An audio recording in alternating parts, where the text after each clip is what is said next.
Galera, como esse é um tipo de vídeo que vocês, nossos seguidores, demonstraram gostar muito, a gente trouxe a terceira versão. Número 1. A sua paixão irá te decepcionar.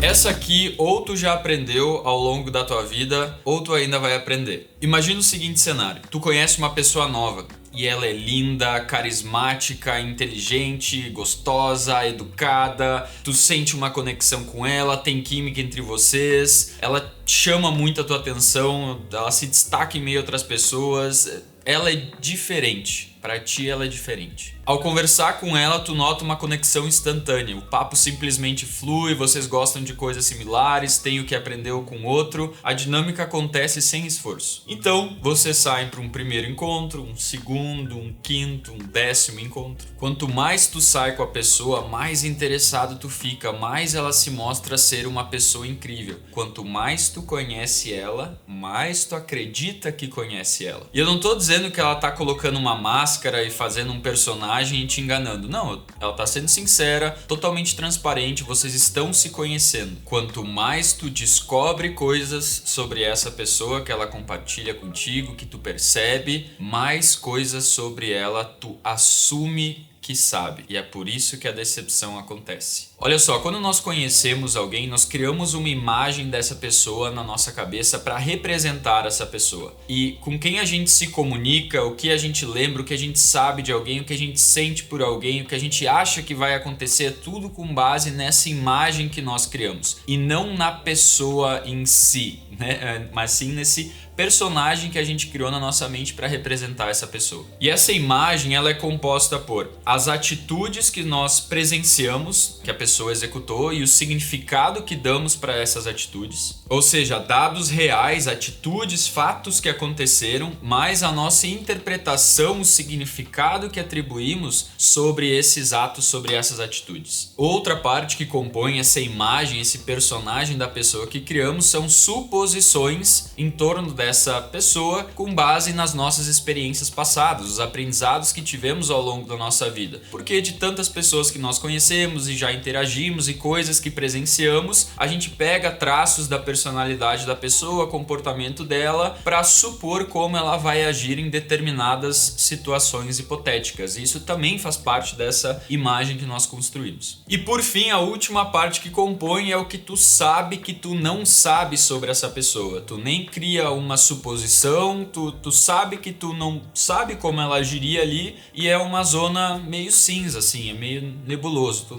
não sabe o que esperar. Aí o que acontece? Quanto mais tempo passamos com a pessoa, mais atitudes dela nós presenciamos. Logo, dentro da imagem que tu criou dela, a parte que é composta pelas suposições e o que tu não sabe que tu não sabe, vai perdendo espaço para as atitudes mais a interpretação e o significado que tu dá para aquelas atitudes. E essa dinâmica acontece com qualquer pessoa que tu conheça, independente se é de um relacionamento ou se é família, amigos, qualquer pessoa. Mas quando estamos apaixonados por alguém, as suposições que criamos sobre essa pessoa é fortemente influenciada pelo nosso estado emocional apaixonado. A paixão, que é caracterizada pela ciência como um estado de demência, onde tu não tá pensando de forma tão coerente assim. Então essas suposições acabam sendo, em sua grande maioria, o que nós esperamos e queremos que a pessoa seja, né, em relação àquilo que mais desejamos numa parceira ou num parceiro, e também aquilo que mais temos medo, né? A gente não quer que determinadas coisas aconteçam, então a gente supõe que jamais que aquela pessoa fará aquilo. Ou se tu tem um trauma que tu precisa curar em relação a um determinado medo, aquilo fica constantemente na tua cabeça, até que talvez tu comece a acreditar que a pessoa é capaz daquilo, mas nada a ver com a pessoa, e sim com os teus medos, ou como eu mencionei antes, com os teus desejos de como que tu quer que aquela pessoa seja. Essa imagem que criamos acaba sendo muito mais do que a gente quer que a pessoa seja ou que a gente não quer que ela seja, ao invés do que a pessoa realmente é. Afinal, quando estamos apaixonados, a gente quer que o relacionamento dê certo, então a gente é muito enviesado em relação a essas interpretações e suposições que fazemos em relação a essa pessoa. Ou seja, nós nos apaixonamos por essa imagem que nós criamos da pessoa, pela ideia de quem ela é, pelo potencial dela futuro. E por melhor que seja a tua interpretação sobre essa pessoa, a imagem que tu criou, vamos supor que a tua interpretação sobre ela foi um ponto fora da curva em relação ao que todas as outras pessoas fazem, que por algum motivo tu tem alguma intuição muito forte ou um superpoder, onde a imagem que tu criou dela é muito parecida com a verdade. Mesmo assim, haverão coisas que há uma dissonância, onde o que tu imaginou da pessoa, a imagem que tu tem é diferente da realidade. E é quando isso vem à tona, quando aquilo que tu imaginou, que tu esperava, se mostra diferente da realidade, que a decepção acontece. Mas tá tudo bem, ela não é perfeita e tu também não é. Tu também irá decepcioná-la, porque essa mesma dinâmica acontece do outro lado. Ela também criou uma imagem de ti. Como eu falei antes, isso acontece para todo mundo. Agora, quando essa decepção acontecer, se ela não for contra teus princípios e valores e tu estiver disposto a lidar com essa decepção, às vezes ela pode ser uma decepção pequena, né, que tudo bem, vai acontecer, faz parte, o relacionamento continua. Agora, se uma dessas decepções é algo que pra ti não tem como, vai contra princípios e valores, vai contra coisas que tu acredita,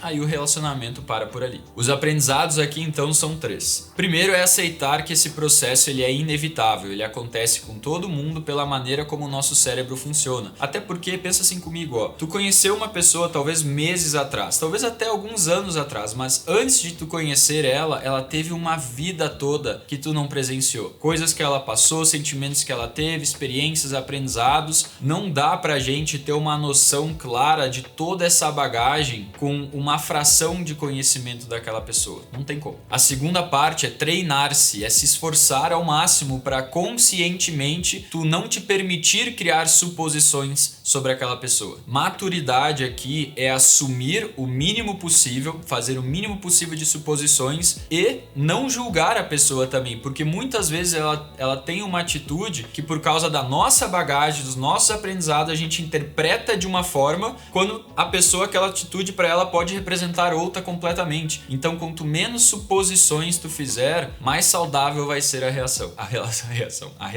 A relação também, né? Porque tu vai te frustrar menos. E o terceiro é que não existe relacionamento perfeito. Não, mesmo de amizade, mesmo relacionamento amoroso, família, não há relacionamento perfeito. As pessoas são diferentes, com bagagens diferentes, expectativas diferentes, decepções, frustrações vão acontecer. Por isso, os melhores relacionamentos e aqueles mais duradouros são os que tu escolhe fazer dar certo. Número 2. A merda é quentinha.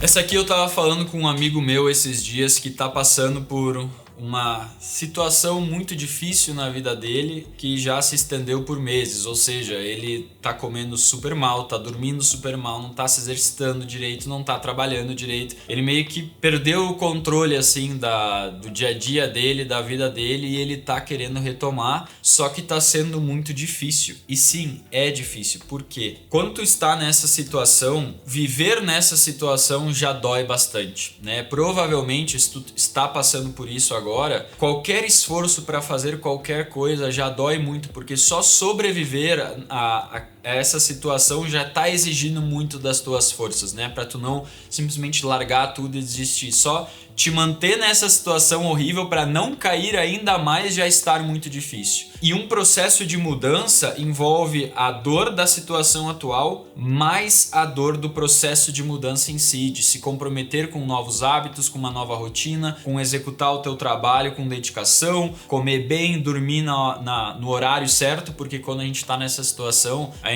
o que a gente mais quer é dormir toda hora ou nunca ir dormir, né? Então não é só uma questão de quantidade de horas, mas sim ir dormir num bom horário e acordar num bom horário, e bom horário aqui no sentido de conseguir concluir as tuas outras prioridades no dia. Enfim, tem a dor da situação atual e a dor da mudança. Então é muito mais fácil tu manter só a dor da situação atual, porque para o processo de mudança tu vai ter que aceitar durante um período de tempo uma dor ainda maior constantemente, diariamente. E é por isso que a maioria das pessoas tem muita dificuldade de sair dessa situação, porque consegue lidar com essa dor dor maior por uns dias e depois não mais, cai e volta para a rotina que estava antes. E se isso acontece, essa montanha russa deixa todo o processo ainda mais difícil, porque tu fala para ti que tu vai mudar, tu te compromete com o processo de mudança, aumenta a dor que tu passa, o desconforto ao longo dos dias, sustenta isso por algum dia, cai e daí tu pensa, bah, de novo eu tentei, de novo não consegui. E fica cada vez mais difícil tu acreditar em ti mesmo que tu vai conseguir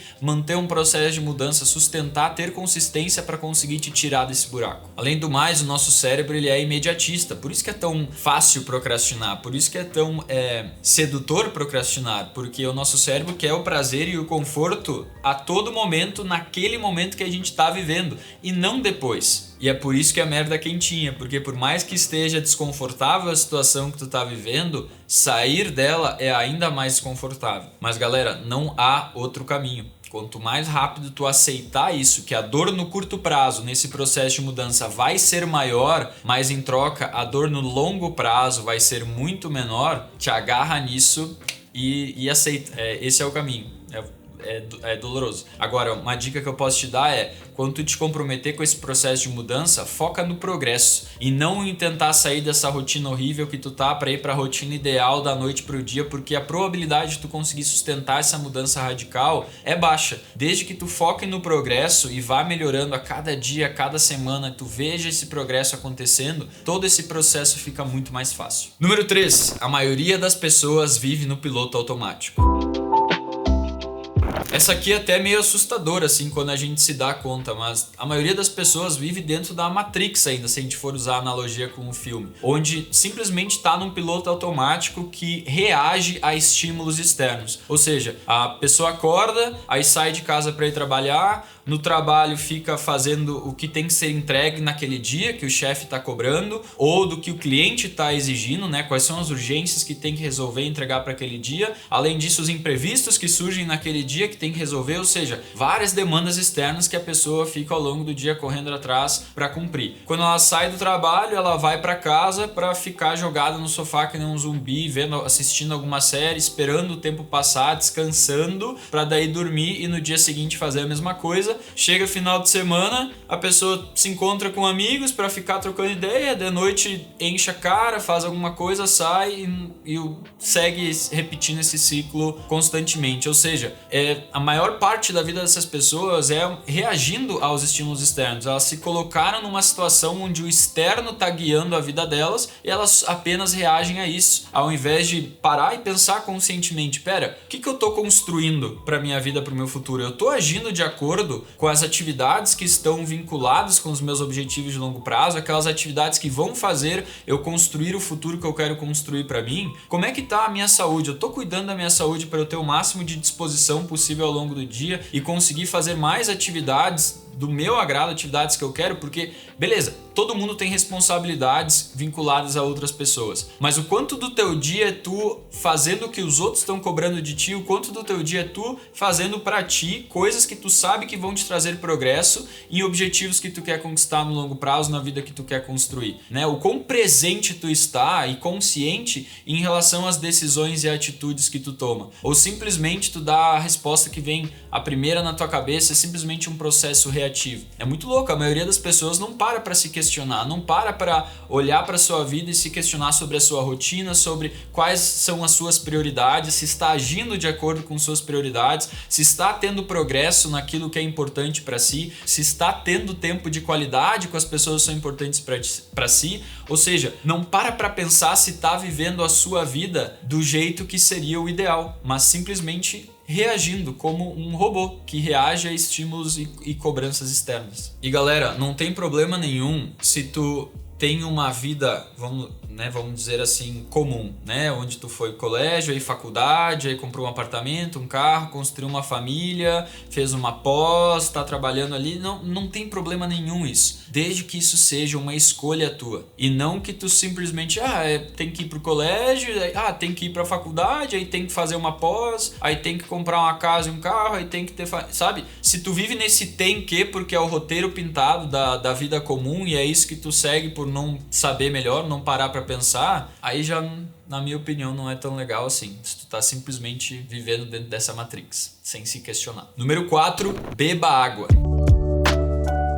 Eu te convido a fazer um experimento. Durante as próximas 2 semanas, beba todos os dias pelo menos 2 litros de água. Adquira uma garrafa de 2 litros que seja prática de encher e levar para onde quer que tu for e preferencialmente deixa ela na tua mesa de trabalho ali aberta, ou não aberta, né? Depende de quão estabanado tu for, para tu ir bebendo ao longo do dia, porque esse é o jeito mais fácil, né? A gente, se tá ali do lado do computador, a gente pode ir bebendo essa água sem nem perceber. Esse é um experimento fácil de fazer, tu só precisa ter essa garrafa e lembrar de levá-la contigo ao longo do dia e ir bebendo, e tu não tem nada a perder com isso, certo? Durante essas 2 semanas, principalmente mais ao final delas, presta atenção em como tu vai estar te sentindo. A tua energia, a tua disposição, a tua capacidade de te manter focado, a tua alimentação, né, o quão regulada vai estar a tua fome. Enfim, eu aposto contigo que quando tu terminar essas 2 semanas e tu parar para analisar como tu vai estar te sentindo e desempenhando em diferentes áreas da tua vida, tu não vai querer largar esse hábito. Número 5. Rotina sustentável versus rotina insustentável.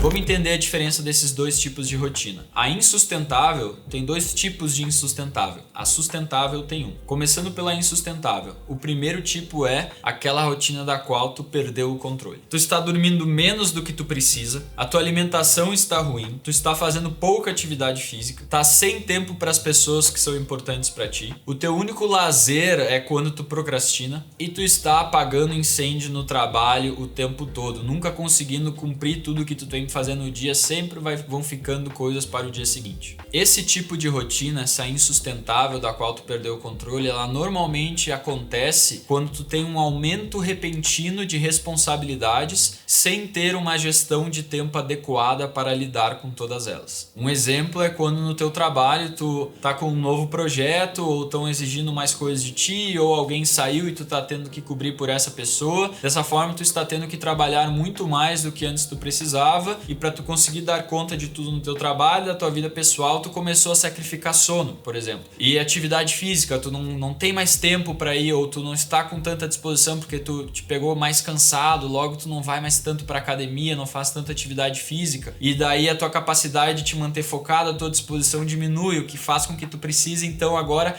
de mais tempo para cumprir essas responsabilidades do que antes quando tu estava disposto e saudável. E daí vai virando essa bola de neve. Esse tipo de rotina funciona em situações críticas e por tempo limitado. Então, por exemplo, você está vivendo tua vida normal, surgiu uma baita oportunidade no teu trabalho que tu precisa colocar aí 4 horas a mais por dia, beleza, por algumas poucas semanas tu consegue sustentar isso, mas de novo, é por um tempo limitado. Esse tipo de rotina causa problemas no longo prazo. Tu vai perdendo a tua confiança porque, né, tu vai perdendo o controle da tua rotina, então isso vai minando a tua confiança daquilo que tu fala pra ti que tu vai fazer e o que tu realmente faz. Tu vai ficando cada vez mais frustrado, né, porque tu cria expectativas que não são cumpridas e começa a te trazer problemas de saúde por tu não estar te alimentando tão bem, tá dormindo mal e não estar fazendo atividade física, fora o estresse todo que está sendo acumulado. A solução para sair desse tipo de situação é ter uma gestão de tempo eficiente, de modo que tu consiga fazer mais atividades em menos tempo, e clareza sobre as tuas prioridades, para tu saber o que dizer não, o que tu vai fazer e o que tu vai delegar para alguém fazer. O segundo tipo de rotina insustentável é o insustentável Capitão América. Ela tem baixíssima probabilidade de sucesso, são aqueles cenários em que